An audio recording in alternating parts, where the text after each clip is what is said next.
Welcome guys, today we're going to be building a church. I'm really excited about this one. I wanted to start off by saying this is going to be like, it's a smaller to medium build in my mind, maybe it's a large build to you, but I wanted to say when it comes to this kind of scale, normally, it's just a little tip, normally I would do this out of a block that wouldn't be in the final design just so I'm able to get the idea and framework up, but I had such a strong idea of just tower in front, rectangle in back, keep it nice and simple, that I decided just to go with the stone brick right away. And today we're going to be focusing on texturing and repetition. So you can see all the andesite kind of laying out right now. In between each of those is 5 blocks, and that's where our repetition is going to be in. It's going to provide a lot of ground and foundation and the glue to this. And we're going to be texturing that makes it so every single one of those looks a little unique and different. You can see here I decided that the roof pattern wasn't going to be quite right. I wanted to be a little bit steeper. So I added that. So the dark oak is going in. And by the way, guys, if you don't know your fill commands, and you play in creative, learn your fill commands. It makes it so much easier to figure out what you're doing, makes it really easy, saves you a lot of time, and it keeps you from getting frustrated. Because in survival, you got to worry about your hunger, what mobs are around you, if there's someone on your server that's being weird. You got to think about all that stuff. In creative, you don't got to worry about it. So why not just use the fill command and get it going a little bit faster? But we're putting in the roof right now, and it's a fairly simple roof. The thing is that the idea of this is going to be that front tower, the repetition sections, and those are the things we want to accent. The roof is not that, so I wanted to keep it fairly simple.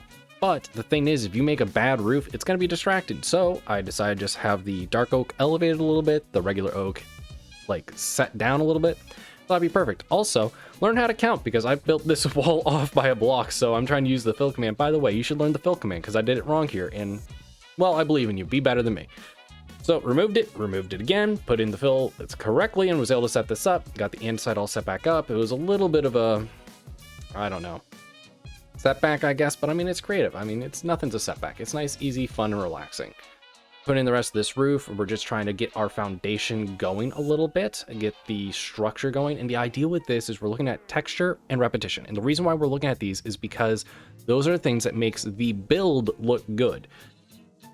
Go ahead and build a dirt house with weird coarse dirt and podzol and rooted dirt and all that different stuff, and you can make it look really cool by like, oh my goodness, look at this super complicated little detail I put in here. That's great and all. It's still a dirt house, and trust me, I built a dirt cathedral at one point and I loved it. But it's kind of important to be able to have the build itself be what you're showing off. And here we want to show off this church. So we got the foundation ready. Now we're able to make it look nice. And also the tower needed to be taller because we made the roof taller. Always look at these kind of things. You make a change, you got to look at everything else and see if the change fits. So we got our shape done. The form is there. It feels good.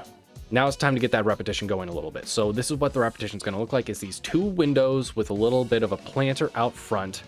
With trapdoors, dark oak, and we're just going to use the fill command. You guys should use the fill command. It helps a lot. See?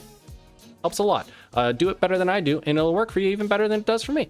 So over here, we're doing the exact same thing, filling it all in, and it makes it so it has that consistency and makes it look so much nicer.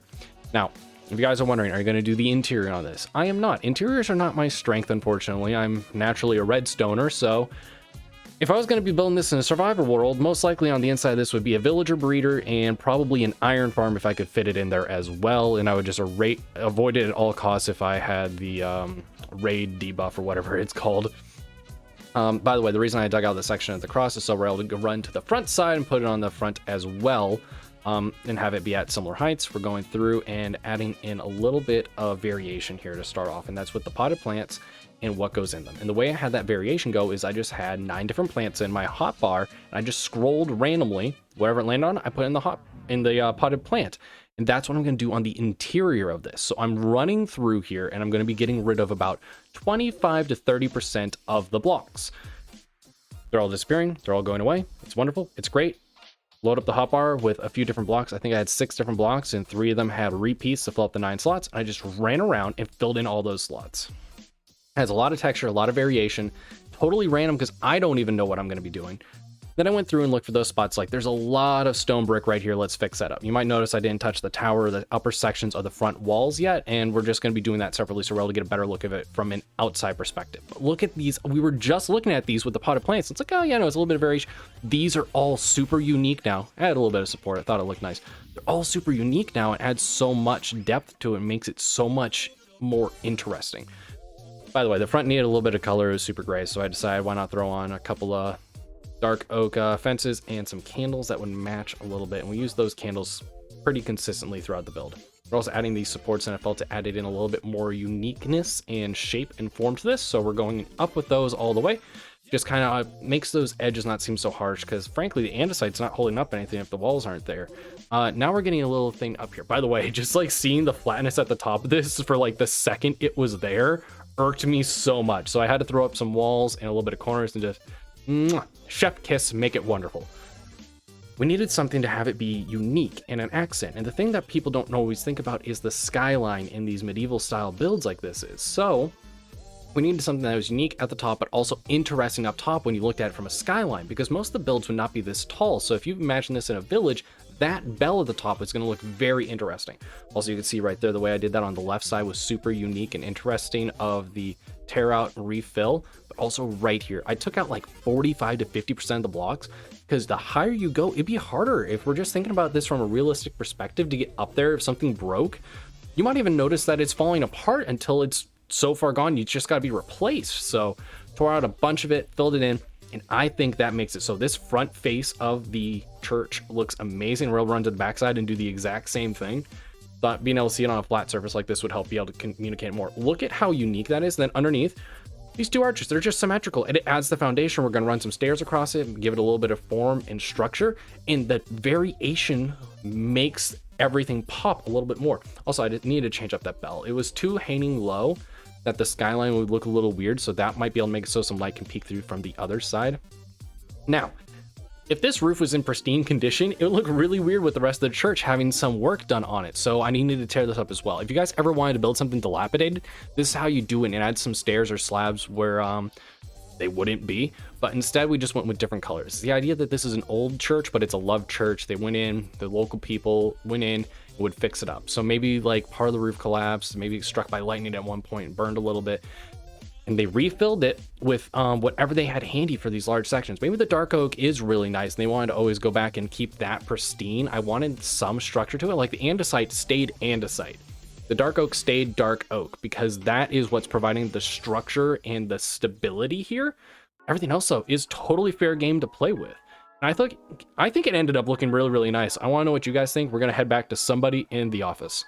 Thank you, Cameraman to Remember. So I think that ended up really, really well. And by the way, you guys, Cameraman to Remember is going to be he's super excited about the 1.18 update, and he's going to be playing some of himself. So we're not going to have access to him for a little bit, aka I don't have replay mod for the Let's Plays pretty soon, but we're going to continue having Cameraman come on in here and help us out with these kind of builds and stuff like that here on the channel. But I'm really, really happy with this. This is a great example of being able to use repetition and texture to make a build come to life.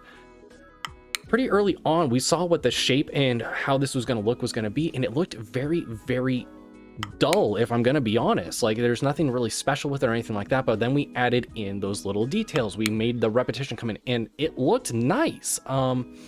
It added that little bit extra something. It broke up the monotony of all the stone brick, but then once we're able to go in and add the texture, it added so much more.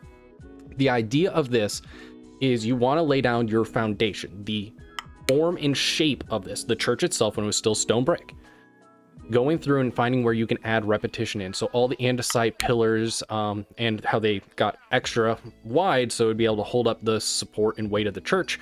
The windows, the planters with the potted plants, every single candle is the same color. That's your consistent repetition that made it so it had that little bit extra something to it. And then the texture, that's the last step that kind of goes in, at least in my mind, and add something. Now you need your rules. All the andesite, polished andesite stayed polished andesite. All the dark oak stayed dark oak. That adds the structure and rigidity to this.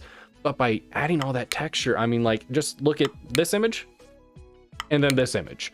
Like, it changes so much. It makes it look so much nicer. And I hope you guys all agree with that. This was a ton of fun and I had a blast with it. And I hope you guys really did enjoy this. This is something that I really enjoy doing. We're going to be doing this going forward. We're still going to have these videos going out along with Intrinsic Season 4 videos. And I hope you guys do enjoy it. So if you did, hit the subscribe, like, comment all down below. There's a bell somewhere if you can find it. Oh, it's up there in the tower, but also one down below, I believe. And I'd really appreciate it. Hope you guys have a good one, and I'll see you guys sometime soon with the next one. Goodbye.